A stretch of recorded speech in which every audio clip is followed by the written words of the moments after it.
Muling nagbabalik ang pambansang kamao, ang ating 8th Division World Champion, Manny Pacman Pacquiao. Matapos ang ilang buwang haka-haka, opisyal nang inanunsyo na siya ay muling magbabalik aksyon.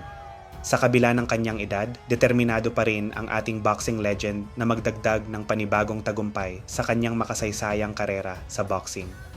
Bagamat wala pang kumpirmadong kalaban, may mga ulat na posibleng makakatunggali niya ang American knockout artist na si Rolando Rolly Romero, ang kasalukuyang WBA welterweight champion.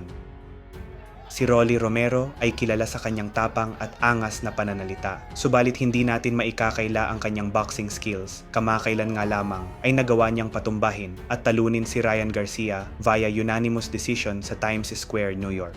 At ngayon ay nakahanda itong depensahan ng kanyang titulo laban sa isang alamat ng boxing na si Manny Pacquiao. The decision is a majority draw. Ang huling laban ni Manny Pacquiao kontra kay Mario Barrios ay nagtapos sa controversial majority draw. Bagamat tabla ang laban, pinatunayan ni Pacman na kaya pa niyang makipagsabayan sa mga batang kampeon.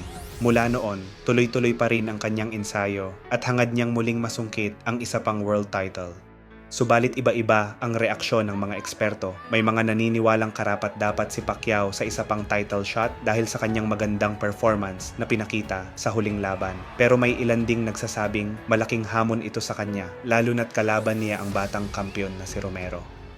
Gayunpaman, sabik ang mga fans sa buong mundo dahil isa na namang pagkakataon para makita ang Filipino boxing icon sa ibabaw ng ring at posibleng huling laban na niya ito sa kanyang boxing career.